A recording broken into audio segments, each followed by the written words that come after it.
অতি সাধারণ চুপচাপ ভীতু স্বভাবের এক গৃহবধূর গায়ে অনাকাঙ্ক্ষিতভাবে এমন এক কলঙ্কিনীর দাগ লেগে যায়, যার জন্য তাকে পরিবারের কাছে, সমাজের কাছে প্রতিনিয়ত অপমান অপদস্থ হতে হতো।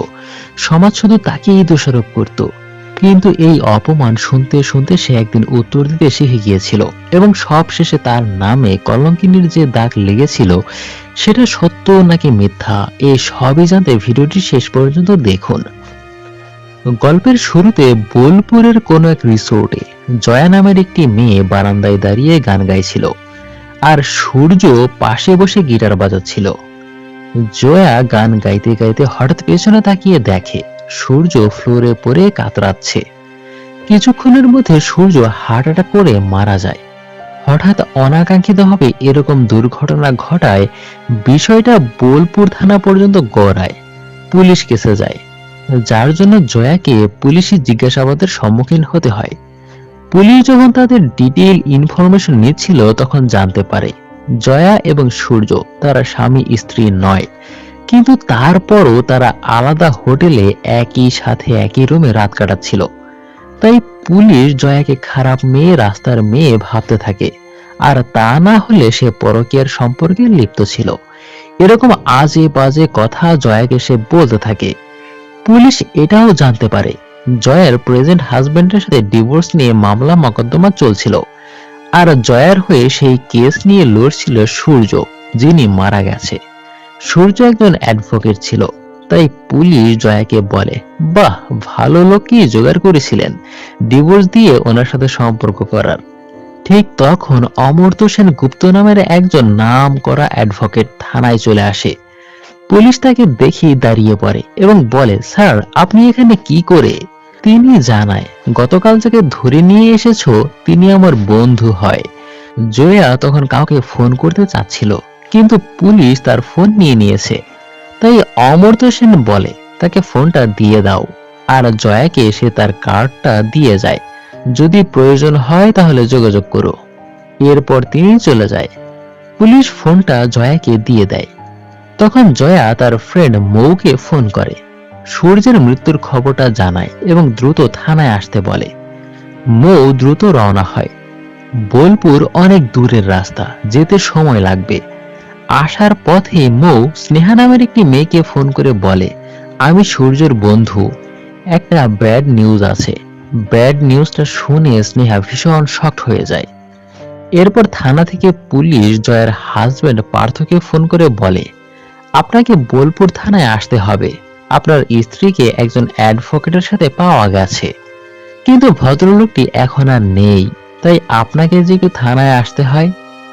তখন পার্থর পাশের ডেস্কে বসে থাকা বন্ধু বলে, কি হয়েছে রে? পার্থ বলে, তোদের সেদিন খুব খারাপ লেগেছিল তাই না, যেদিন রেস্টুরেন্টে ওকে বেশ্যা বলেছিলাম। কিন্তু সে বলে, দেখ, সেদিনও বলছি আজও বলছি, ভরা রেস্টুরেন্টে এসব বলা যায় না। পার্থর মুখের ভাষা আসলে খুবই খারাপ, গালাগাল ছাড়া কথাই বলতে পারে না, খুবই রকচটা স্বভাবের। এরপর পার্থ জয়ার বড় ভাইকে ফোন করে বলে, তোমার গুণধর বোন তো শহরে নেই, সে ওই মালটার সাথে বোলপুরে গেছে, কিন্তু মালটা এখন বেঁচে নেই, আমি যাচ্ছি, তুমি তাড়াতাড়ি আসো। কিন্তু জয়ার যাওয়ার কথা ছিল মৌয়ের কাছে, সে বোলপুরে গেছে কেন? এরপর দেখি মৌ থানায় চলে এসেছে। জয়া তাকে দেখেই জড়িয়ে ধরে কান্না করতে থাকে। সূর্যর কথা জিজ্ঞাসা করলে পুলিশ জানায় মর্গে আছে, পোস্টমর্টম করানো হবে, কিন্তু পরিবারের একজনের স্বাক্ষর লাগবে। মৌ তখন জানায় সূর্যের স্ত্রী স্নেহা আসছে, খবর পাঠিয়েছি। তখন স্নেহা ও সূর্যর দাম্পত্য জীবনের অশান্তি দেখানো হয়। স্নেহা গর্ভবতী ছিল, কিন্তু সে গর্ভপাত করিয়েছিল, কারণ সে এখন কোনো বাচ্চা চায় না, সে ক্যারিয়ারের দিকে ফোকাস করতে চায়। দুজনে অনেক টাকা পয়সা কামিয়ে ঘুরে বেড়াবে, বাচ্চা কাচ্চা নিয়ে আলাদা সে দায়িত্ব নিতে চায় না। কিন্তু সূর্য বাচ্চা চায়, আর এসব নিয়ে দুজনের মধ্যে অনেক ঝগড়া হয়। তাই সূর্য সিদ্ধান্ত নেয় তাদের সেপারেট হয়ে যাওয়াটাই ভালো, যেহেতু দুজনের চাওয়া পাওয়ার মধ্যে কোনো মিল ছিল না। তাই সূর্য স্নেহাকে ফেলে রেখে চলে আসে। এরপর দেখি পুলিশ জয়াকে নিয়ে আবারও সেই হোটেলে আসে তদন্তের জন্য। তখন মৌকে সূর্য ও জয়ার ব্যাপারে জিজ্ঞাসাবাদ করা হলে সে জানায় জয়া 2-3 দিন হলো আমার বাসায় আছে। এরপর আমি, জয়া, সূর্য রাতে গল্প করতে করতে হঠাৎ প্ল্যান করি ভোর হলে লং ড্রাইভে বের হব। সূর্য হুজুগ তুলেছিল বোলপুর আসবে, সেই মোতাবেক সকালবেলা রওনা হই। প্ল্যান ছিল এক রাত থেকে চলে আসব, কিন্তু হঠাৎ আমার এক রিলেটিভস ভীষণ অসুস্থ হয়ে যাওয়াতে বাধ্য হয়ে তাকে ফিরে আসতে হয়। এরপর আমি একদিন ওদের বোলপুর থেকে আসার কথা বলেছিলাম। এসব বলতে বলতেই জয়ার হাজব্যান্ড চলে আসে। এর কিছুক্ষণ পর সূর্যের ওয়াইফ স্নেহাও চলে আসে। তখন পুলিশ স্নেহাকে দেখে বলে, এত সুন্দর স্ত্রী থাকতে পরের স্ত্রীর সাথে রিসোর্টে রাত কাটানো সত্যিই দুঃখজনক। এটা শুনে স্নেহা মৌকে বলে, সূর্য কার সাথে ছিল, তোমার সাথে ছিল না? মৌ বলে, আমি তোমায় সব বুঝিয়ে বলছি। তখন পুলিশ বলে, আপনার স্বামী জয়ার সাথে রিসোর্টে ছিল। এইটা শুনে স্নেহার মেজাজ বিগড়ে যায়। এরপর সেই হোটেলের ম্যানেজারকে জিজ্ঞাসাবাদের জন্য ডাকা হয়। তখন ম্যানেজার জানায় তারা 3 জন এসেছিলেন এবং 2টা রুম বুকিং করেছিলেন, কিন্তু মৌকে তার রিলেটিভসের অসুস্থতার জন্য চলে আসতে হয়। আর এই জন্য স্বাভাবিকভাবেই বাকি সবাই ভাবতে থাকে সূর্য ও জয়ার মধ্যে রাতে কিছু না কিছু হয়েছে, মানে পরকীয়া। এরপর জয়ার দাদা ও বৌদি এখানে হাজির হয়। হোটেল ম্যানেজার আরো জানায় রাতে তারা আর বাইরে খেতে যায়নি, রেস্টুরেন্ট থেকে খাবার অর্ডার করে একই রুমেই খাবার খেয়েছে। এরকম নানান কথাবার্তা শুনে জয়ের হাজবেন্ড পার্থ আবারও তার সেই ব্যাপার বিশ্রী ভাষায় জয়াকে বকতে থাকে। তখন স্নেহা জয়াকে কয়েকটা প্রশ্ন করে, সূর্য মারা যাওয়ার সময় কোথায় ছিল আর কখন মারা গেছে? জয়া জানায় সে রুমেই ছিল, রাত 3:30টায় ঘটনাটি ঘটেছিল। স্নেহা বলে, রাত 3:30টায় দুজনে কি করছিলে একই রুমে? জয়া বলে, আমি গান গাইছিলাম আর সে গিটার বাজাচ্ছিল। এটা শুনে স্নেহা রেগে গিয়ে বলে, আমাকে কি বোকা মনে হয় আমি ঘাস খাই? প্রতি রাতের জন্য কত করে নাও, তোমার রেট কত? এসব বলে জয়কে অনেক অপমান করে। এটার সুযোগ নিয়ে পার্থ জয়কে আরো বাজে ভাষায় অপমান করে। সেই সাথে জয়ার দাদা বৌদিকে লজ্জাজনক পরিস্থিতিতে ফেলে দেয়। জয়ার জন্য লজ্জায় তারা কথা বলতে পারছিল না, কিন্তু কেউই জয়ার মনের অবস্থা, আসল সত্যটা বুঝতেই চাইছিল না। অবশ্য এরকম ভাবাটাই স্বাভাবিক, কারণ একজন বিবাহিত মহিলা ও পুরুষ নিজেদের স্বামী স্ত্রী ছেড়ে আলাদা হোটেলে রাত কাটায়, তখন সমাজ তো এসব ভাববেই। কিন্তু জয়া ও সূর্যের মধ্যে কোনো ধরনের অবৈধ সম্পর্ক ছিল না। জয়া ভীষণ সহজ সরল এবং ভীতু একটা মেয়ে। সূর্য জয়াকে জীবনের মানে বোঝাচ্ছিল, কিভাবে অতীতের সমস্ত দুঃখ গ্লানি ভুলে গিয়ে এগিয়ে যেতে হয়, কিভাবে নিজেকে তৈরি করতে হয় ইত্যাদি অনেক বিষয় সম্পর্কে সূর্য থেকে পরামর্শ দিচ্ছিল। কিন্তু সবাই জয়াকে ভুল বুঝছে, নিজের বৌদি দাদা সবাই তাকে অ্যাভয়েড করছিল। অন্যদিকে জয়ার মেয়ে শ্রুতি স্কুলে গেলে তার ফ্রেন্ডের কাছে মায়ের জন্য তাকে বাজে নিউজ শুনতে হতো। এতটুকু বয়সে মায়ের নামে এমন কথা শুনতে পারাটা তার জন্য ভীষণ কষ্টের ছিল। এরপর সূর্যের বডি পোস্টমর্টম থেকে পাঠানো হলে তাকে পোড়ানো হয়। তখন পার্থ চলে যাওয়ার সময় জয়াকে বলে যায় কোর্টে দেখা হবে, কারণ তাদের দুজনের ডিভোর্স নিয়ে তো একটা মামলা অলরেডি চলছেই, ভার্বাল অ্যাবিউসের মামলা। এরপর জয়ার দাদা অজয় জয়ার পাশে না থেকে, তাকে সাপোর্ট না করে এই অবস্থায় এখানে ফেলে রেখে চলে যায়। অন্যদিকে জয়ার ছোট বোন টিয়া মায়ের সাথে আলোচনা করছিল, পার্থ তার জন্য খারাপই লাগছে, দিদির চরিত্র এরকম হতে পারে। তখন টিয়া তার মাকে একটা ফটো দেখায়, যেখানে সূর্য জয়াকে বাসায় নামিয়ে দেওয়ার সময় একটা ফটো তুলে রেখেছিল টিয়া, কিন্তু ফটোটা কাউকে দেখায়নি সে। তখন মা বলে কাউকে দেখানোর দরকার নেই। এদিকে পার্থ মায়ের সাথে খেতে বসে জয়াকে নিয়ে যখন কথা হচ্ছিল, তখন সে মায়ের সামনেই বিশ্রী ভাষায় গালি দিয়ে ওঠে। তার মুখের ভাষা এতটাই খারাপ ছিল যে মায়ের সামনে সেই সব ভাষা সে চয়ন করত। আর তার এরকম বাজে বিহেভ, খারাপ ভাষায় প্রতিনিয়ত অ্যাবিউজ করার জন্য জয়া তার নামে কেস করেছিল। পরের দৃশ্যে দেখি জয়ার দাদা, বৌদি, মা, পরিবারের সবাই একসাথে বসে ডিনার করছিল। ঠিক সেই সময় জয়া বাড়িতে আসে। বাসায় আসার পর সবাই তাকে আর চোখে দেখতে থাকে। ছোট বোন শ্রুতি তো বলেই ফেলে, আমাদের সিম্পেথি নেওয়ার চেষ্টা করিস না, সেই মুখটা তোর আর নেই দিদি। নিজের অ্যাফেয়ার ঢাকার জন্য তুই পার্থদার সাথে কি কি করতে পারিস সবই জানি আমরা। অজয় বলে, নিজের বাড়িটা তো নষ্ট করেছিস, তোকে হাত জোর করে রিকোয়েস্ট করি আমার বাড়িটা নষ্ট করিস না। জয়া বলে, এটা কি আমার বাড়ি নয় দাদা। অজয় বলে, তোর বাড়ি তো শ্বশুর বাড়ি, যেটা তুই ছেড়ে এসেছিস।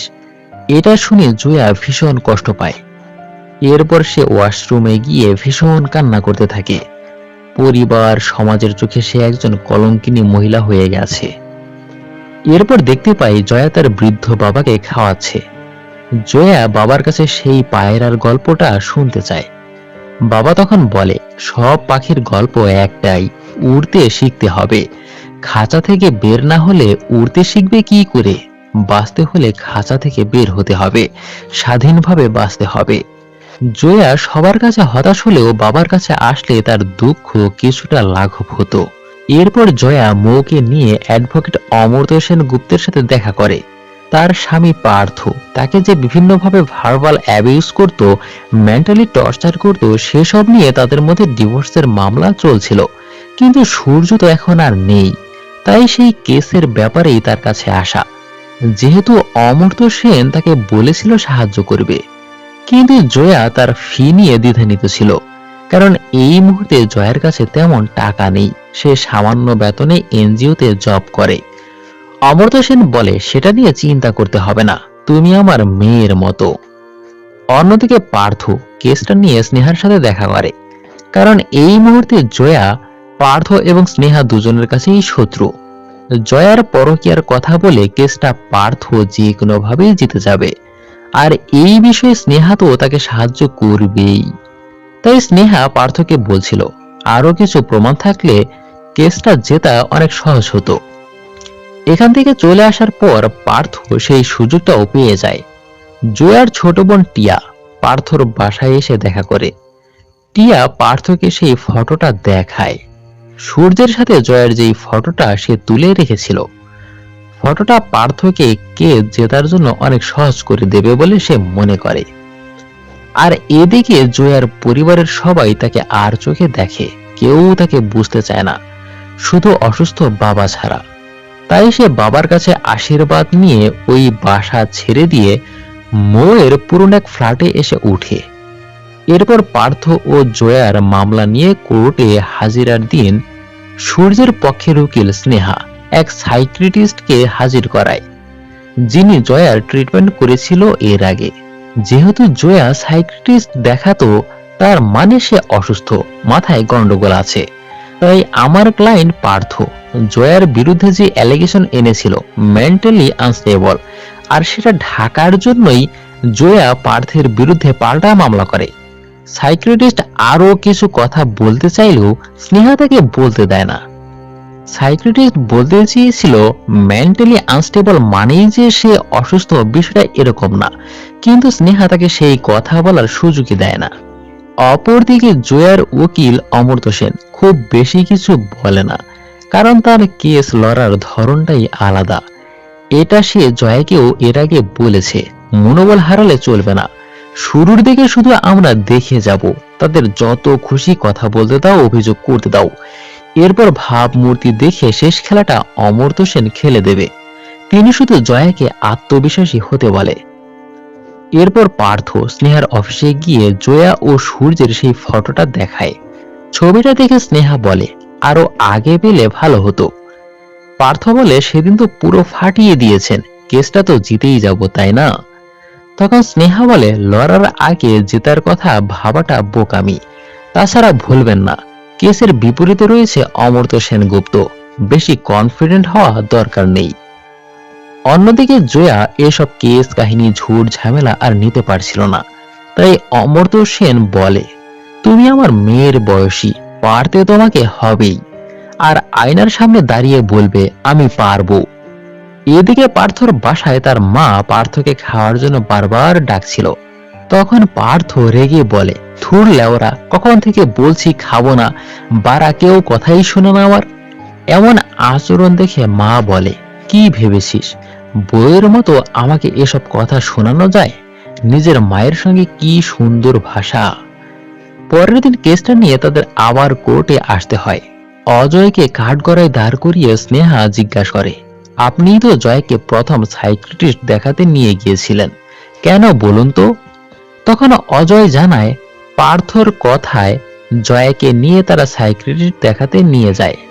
জয়া তখন বিভিন্ন মেন্টালি প্রেসারে ছিল, তাই সে ভয় পেয়ে সেখান থেকে দৌড়ে পালিয়ে আসে। আর তারা দুজন পেছন পেছন ছুটছিল। স্নেহা আদালতে এটা প্রমাণ করার চেষ্টা করে যে একজন ভদ্র বাড়ির বউ রাতের বেলায় ভরা রাস্তায় দাদা এবং বরকে দৌড় করাচ্ছে, আবার সেই বরের বিরুদ্ধে মামলা করেছে সে। এরপর অজয় ও তার স্ত্রীকে এটাও জিজ্ঞাসা করা হয়, সেই রাতে যে জয়া বোলপুরে যাচ্ছে এটা কি আপনারা জানতেন? জয়ার বৌদি জানায়, পরবর্তীতে আমি জয়ার কাছে জানতে পেরেছিলাম, সেখান থেকে সে মৌয়ের বাসায় গেছে, মৌয়ের কাছে রয়েছে, কিন্তু সেখান থেকে সে যে বোলপুরে যেতে পারে বা যাবে এটা আমি জানতাম না। স্নেহা বলে, এর মানে বোলপুরে যাওয়ার কথাটা সে আপনাদের থেকে লুকিয়েছে। মহামান্য আদালত, একজন মানুষ কখন পরিবারের থেকে লুকায়?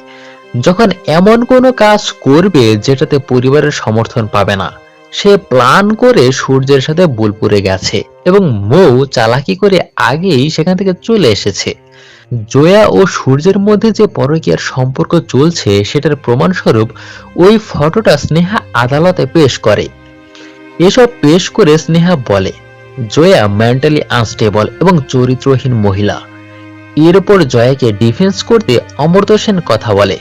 তিনি বলেন, জয়া এক সন্তানের মা, সেই সাথে চাকরিও করেন।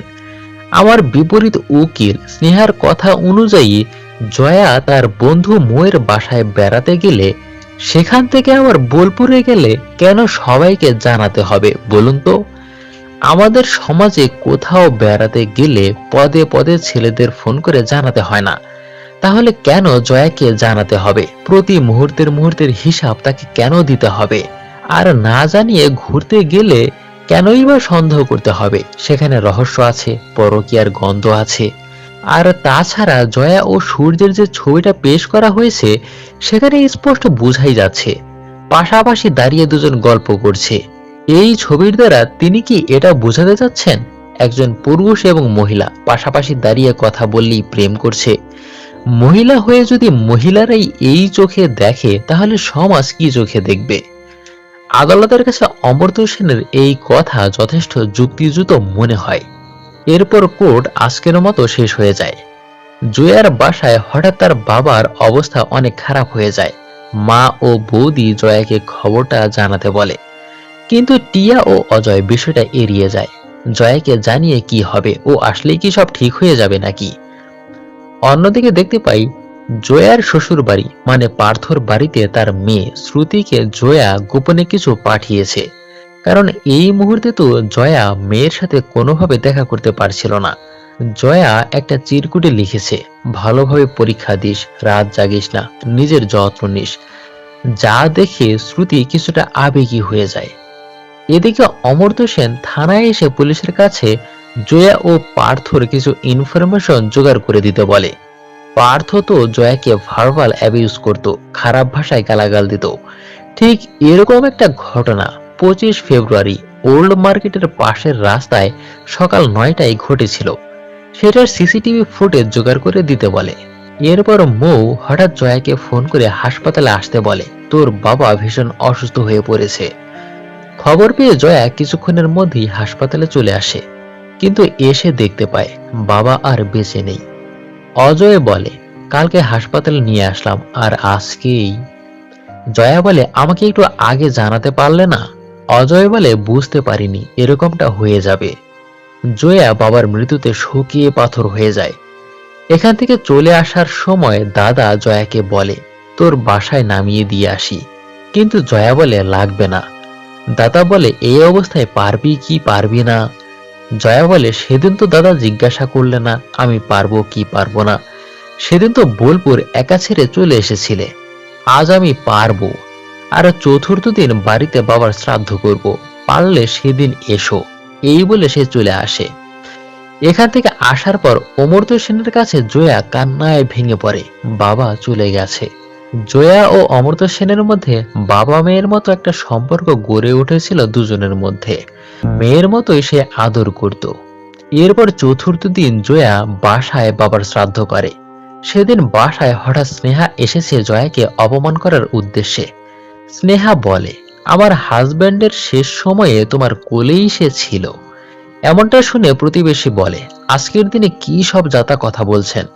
স্নেহা বলে, কেন আপনি জানেন না? এরপর স্নেহা সকলের সামনে জয়াকে অপমান করে। স্বামীর সাথে তার ডিভোর্স কেস চলছে, অন্যের স্বামীর সাথে সে রাত কাটায়, বাজে বাজে কথা বলে অপমান করে। জয়ারও প্রতিনিয়ত এসব শুনতে শুনতে সয়ে যাচ্ছিল। তাই জয়া বলে, প্লিজ আজকের দিনটা ছেড়ে দিন, আমাকে বাবার শ্রাদ্ধটা করতে দিন, প্লিজ আপনি চলে যান। অন্যদিকে দেখতে পাই অমর্ত্য সেন পুলিশকে যে সিসিটিভি ফুটেজ জোগাড় করে দিতে বলেছিল, পুলিশ সেটা জোগাড় করে তাকে দেয়। এরপর আবার কোর্টের দিন অমর্ত্য সেন 3 জন সাক্ষীকে হাজির করে। পার্থ যে খামোখাই যে কোনো সময় যে কোনো জায়গায় জয়াকে গালি দিয়ে বসতো, সেটার পক্ষেই তারা সাক্ষী দেয় 3 জন। এরপর অজয়কে ডেকে জিজ্ঞাসা করা হয়, আপনি যেদিন সাইকিয়াট্রিস্ট দেখাতে জয়ার বাসায় গেলেন, সেদিন পার্থর সাথে আপনার কথা হয়নি? অজয় বলে, হ্যাঁ হয়েছে।